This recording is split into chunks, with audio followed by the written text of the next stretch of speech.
துங்கஸ்தனகரடி சுத்திய மோக்திகிருஷ்ணம் பாராத்தியம் ஸ்வம் சதசிரசித்தி மத்தியாபயந்திம் சோஷேஷ்டாயாம் சிரஜினிகலகம் யாபலாகிருஸ்தி புங்கே கோதாதஸ்மை நமைதம் ஏவாஸ்து பூயக அன்னவயல் புதுவை ஆண்டாள் அரங்கற்கு பண்ணுதிருப்பாவை பல்பதியம் இன்னிசையால் பாடிக் கொடுத்தாள் நற்பாமாலை பூமாலை சூடிக் கொடுத்தாலை சொல்லு சூடிக் கொடுத்த சுடற்கொடியே தொல்பாவை பாடி அருளவல்ல பல்வளையாய் நாடினீ வெங்கடவர்க்கு என்னை விதி என்ற இம்மாற்றம் நாம் கடவா வண்ணமே நல்கு.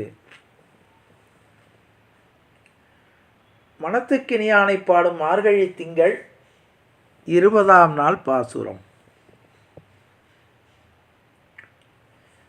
33 அமரர்க்கு முன் சென்று கப்பம் தவிர்க்கும் களியே துயிலடாய் செப்பமுடையாய் திரளுடையாய் செற்றார்க்கு வெப்பம் கொடுக்கும் விமலா துயிலடாய் செப்பண்ண மென்முளை செவ்வாய் சிறுமருங்குள் நப்பின்னை நங்காய் திருவே துயிலடாய் உக்கமும் தட்டொழியும் தந்து உன் மணாளனை இப்போதே எம்மை நீர் ஆட்டேலோ ரும்பாவாய்.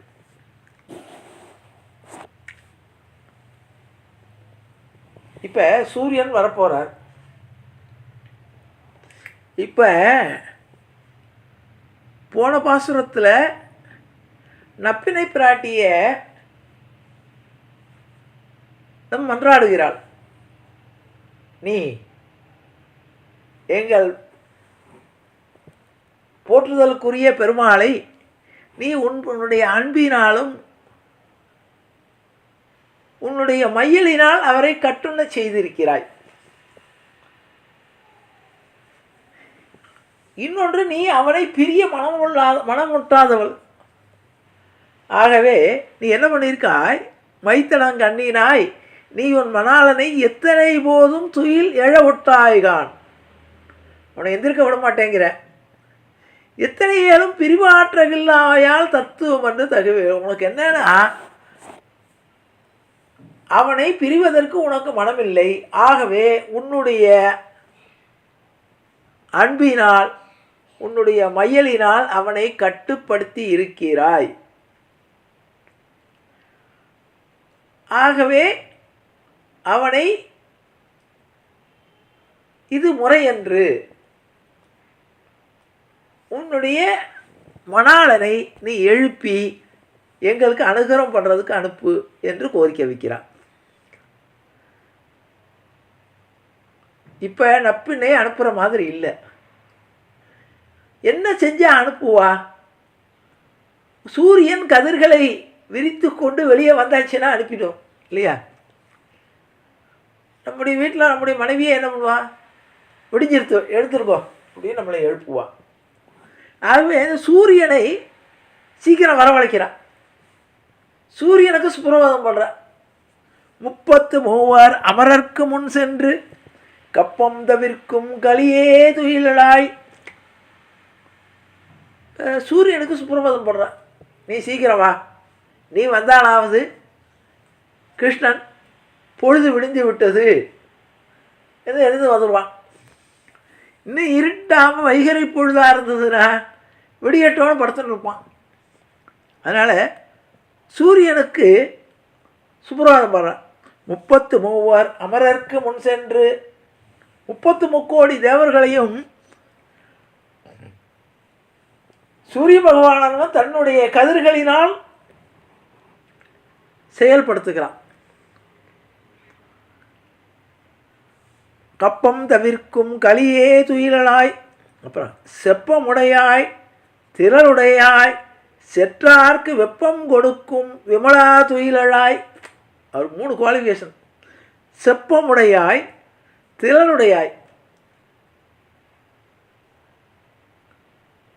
நீ செம்மையானவன், திறமையுள்ளவன், செற்றார்க்கு வெப்பம் கொடுக்கும் விமலன். உன்னை எதிர்க்கக்கூடியவர்களை உன்னுடைய கதிர்களால் சுட்டரிக்கக்கூடியவன். செற்றார்க்கு வெப்பம் கொடுக்கும் விமலா துயிலடாய். அதை சொல்லிட்டு இப்போ சூரியன் வந்தாச்சுல, சூரியனை எழுப்பிட்டால, உடனே இங்கே சொல்கிறான், செப்பெண்ண மென்முளை செவ்வாய் சிறுமருங்குள் செப்பென்ன மென்முளை செவ்வாய் சிறுமருங்குல். ஒரு கனிவான இதயம் கொண்ட சிவந்த வாயை உடைய நப்பினையே. ஆனால் இப்போ நப்பினை ஐஸ்வச்சான்மாலையான அவள் விட்டா தான் பெருமாள் வருவார். அவளுடைய பிடிக்குள்ளே இருக்கார். செப்பின்ன மென்முளை செவ்வாய் செப்பன்ன மென்முளை செவ்வாய் சிறுமருங்குல் நப்பின்ன நங்காய் திருவே துயிலாய். மகாவிஷ்ணு ஸ்வரூபமாக இருக்கக்கூடிய, ஏன்னா மகாலட்சுமியினுடைய இதான அவ்வளோ அம்சம் நப்பின்னை பிராட்டி. ஆகவே நப்பின்னை நங்காய் திருவே துயிலாய். மகாலட்சுமி போன்ற முகமுடைய அழகான நப்பின்னை பிராட்டியே நீ எழுந்திரு. ஏன்னா இவன் எந்திருந்தா தானே அவர் எழுந்திருப்பார். உக்கமும் தட்டொழியும் தந்து உன் மணாளனை, உன்னுடைய மணாளனாகிய எங்கள் கிருஷ்ண பகவானுக்கு என்ன பண்ணணும்னா உக்கமும் தட்டொழியும், அவனுக்கு ஊக்கம் கொடுத்து எழுந்திருக்கோ, பாகவதாலாம் உங்களை பார்க்க வந்திருக்கான்னு சொல்லி அவனுக்கு உக்கமும் தட்டொழியும் தந்து, அவனுக்கு உன்னுடைய கருணை பார்வையை தந்து. அண்ணா இவன் மனசு வச்சா தானே அவன் வருவான். இவனுடைய இப்படியில் தானே போயிருக்கான் கிருஷ்ணன். ஏற்கனவே கிருஷ்ணன் அன்புக்கு கட்டுப்படக்கூடியவன், நப்பினை மீது ரொம்ப பிரியம் உள்ளவன். இப்போ அவளுடைய பிடியிலே இருக்கக்கூடியவனை விடுவிக்கணும்னா இவன் விடுவிக்க முடியாது. என்ன சோஸ்திரம் பண்ணாலும் இறங்கி வரமாட்டான். அதனால் நப்பினை ஐஸ் வைக்கிறான். உக்கமும் தட்டொழியும் தந்து உன் மணாளனை இப்போதே எம்மை நீராட்டேலோ ரெம்பாவாய். நீ உன்னுடைய கருணை மனசினால் அவனை எங்களிடம் அனுப்பி எனக்கு அனுகிரகம் பண்ண வேண்டும் என்று நப்பினை பிராட்டியை நோக்கி இரண்டாவது முறையாக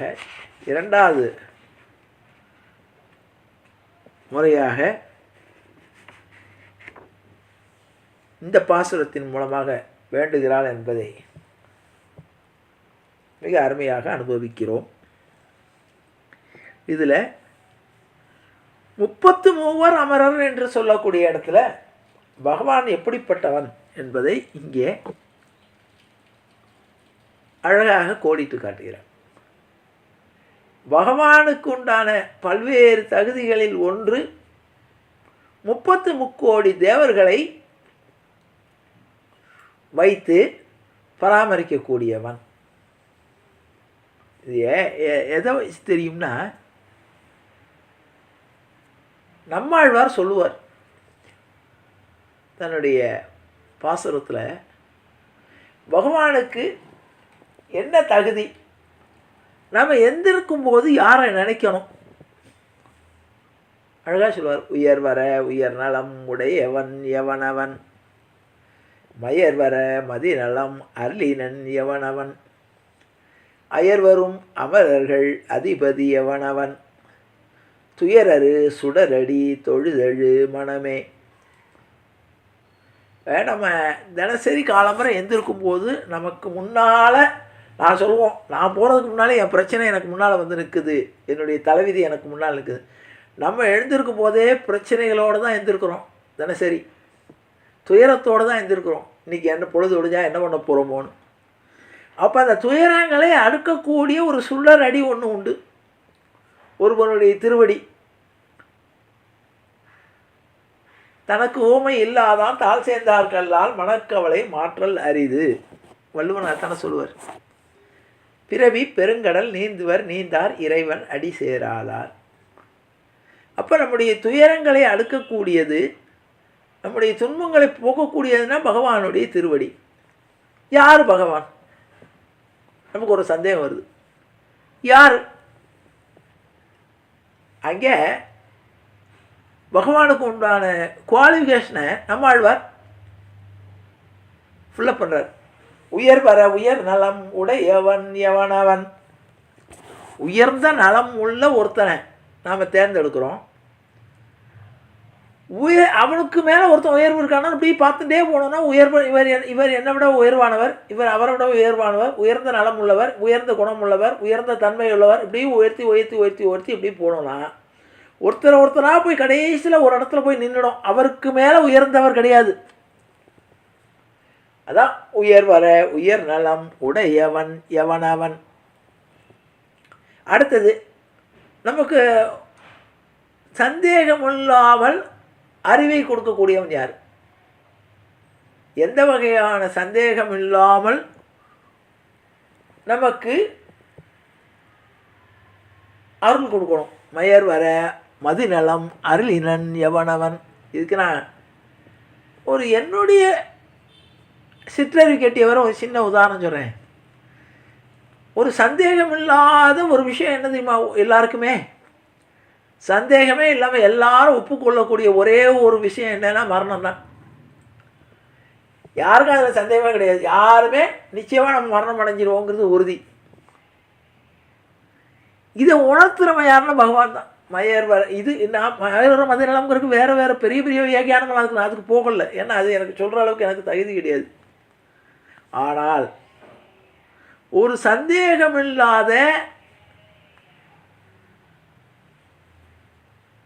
அல்லது நமக்கு ஒரு கலங்கமே இல்லாமல் நிச்சயமான ஒரு பொருளை நமக்கு விளக்கக்கூடியவன் யாருன்னா பெருமாள் தான். பெருமாள் கொடுக்கக்கூடிய அனுகிரகத்திலேயோ அருள்லையோ எந்த சந்தேகமும் கிடையாது. அதில் சந்தேகமே பட முடியாது. மயர் வர மதிநலம் அருளினன் எவனவன். இது 2 ஆயிடுத்து. அடுத்த இது ஒரு ஹைலைட்டே அதுதான். அயர் வரும் அமரர்கள் அதிபதி எவனவன். அயர் வரும் அமரர்கள், ஓய்வில்லாமல் உழைக்கக்கூடிய அமரர்கள். அப்படி எத்தனை பேர்னு கேட்டால் 33 கோடி தேவர்களாம். ஒவ்வொருத்தருக்கும் ஒவ்வொரு டிபார்ட்மெண்ட்டும் ஒவ்வொரு டியூட்டியை பிரித்து கொடுத்துட்டான். சூரிய பகவான் நீ காலம்பரை எழுந்திருந்து எல்லா ஜனங்களுக்கும் நீ உன்னுடைய கதிர்கள் மூலமாக உயிருக்கு உயிர் கொடுக்க வேண்டியது. சூரியனுடைய கதிர்கள் படும்போது தான் உயிரினங்களுக்கு உயிர் உண்டாகிறது எல்லா வகையானது. சந்திர பகவான் நீ குளிர்ச்சியை கொடு. யமன் இப்படி வரிசையாக வாயு அக்னி ஒவ்வொருத்தருக்கும் ஒவ்வொரு இலாக்காக்களை பிரித்து கொடுத்து அவங்க எல்லாருமே 24x7 24 மணி நேரமும் வாரம் முழுவதும் மாதம் முழுவதும் வருஷம் முழுவதும் ஓய்வின்றி உழைத்து கொண்டிருக்கிறார்கள். சூரியன் ஒரு நாள் ரெஸ்ட் எடுப்போன்னு எடுத்துட்டாருன்னா என்ன ஆகும்? அல்லது சந்திரன் ஒரு நாள் ரெஸ்ட் எடுப்போணும். இவாள்லாம் கூட கொஞ்சம் நேரமாக பரவாயில்ல. வாயு பகவான் ஒரு செகண்ட் ரெஸ்ட் எடுத்துட்டா போகும், நம்மளை தூக்கிடுவாங்க. அக்னி நம்ம உடம்புல அக்னி இருந்தால் தான் உயிர் இருக்குதுன்னு அர்த்தம். சூடு இல்லை, உடம்பு ஜில்லுன்னு ஆயிடுச்சுன்னா தூக்குங்கன்னுடுவான். அப்போ வாயுவிலேருந்து அக்னியிலேருந்து பஞ்சபூதங்கள்லேருந்து எல்லா வகையான 33 கோடி தேவர்களை வைத்து கொண்டு 24 மணி நேரமும் சதா சர்வகாலமும் சுழன்று கொண்டிருக்கக்கூடியது அந்த உலகம். அதைத்தான் அழகாக சொன்னார். அயர் வரும் அமரர்கள் அதிபதி எவனவன்.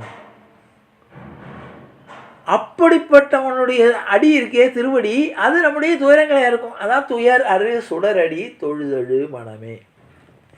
அதைத்தான் நாச்சியார் இங்கே ஆரம்பிக்கும்போது 33 அமரர்க்கு முன் சென்று கப்பம் தவிர்க்கும் களியே துயிலழாய். அந்த சூரிய பகவானுக்கு சொல்லும்போது இந்த 33 கோடி தேவர்களுடைய கடமையை ஞாபகப்படுத்தக்கூடிய சூரியன் தான்.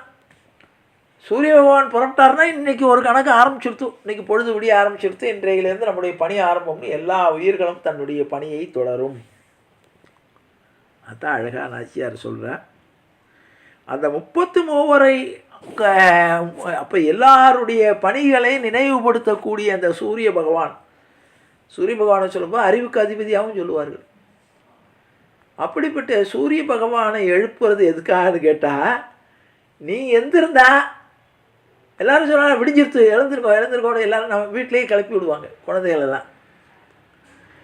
அப்போ நீ நீ சூரியனுக்கு சுப்பிரபாதம் பாடி நீ எழுந்திருந்தால் நப்பினை பிராட்டி ஆகா விடிஞ்சுடுத்து எந்திருக்கோன்னு அவனை கிளப்பி விடுவா.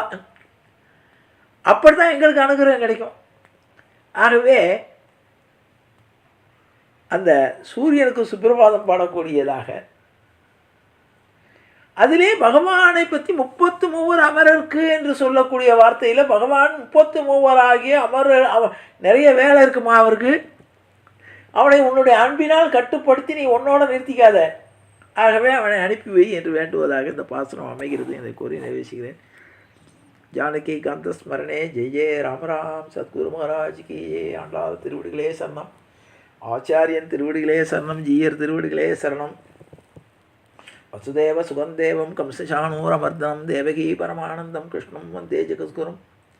ராமாய ராமபத்ராய ராமச்சந்திராய யதசே ரகுநாதாய நாதாய சீதாயாபதே நமக. கிருஷ்ணாய வாசுதேவாய தேவகி நந்தனாய ஜ நந்தகோபகுமாராய கோவிந்தாய நமோ நமக. ஆபதாம கர்த்தாரம் காதாரம் சர்வதம் பதாம் லோகாபிராமம் ஸ்ரீராமம் பூயோ பூயோ நமாமிகம் அச்சுதானந்த கோவிந்தா ராமோச்சாரண நசியந்தி சகலாரோகா சத்யம் சத்யம் வதாம்யகம் காயேன வாச்சா மனசேந்திரியைர்வா புத்தியாத்மனா வா பிரகிருதே சுவாவா கரோமி யத்யத் சகலம் வரஸ்மை ஸ்ரீமான் நாராயணாய சமர்ப்பயாமி. கோவிந்தா கோவிந்தா ஹரி கோவிந்தா.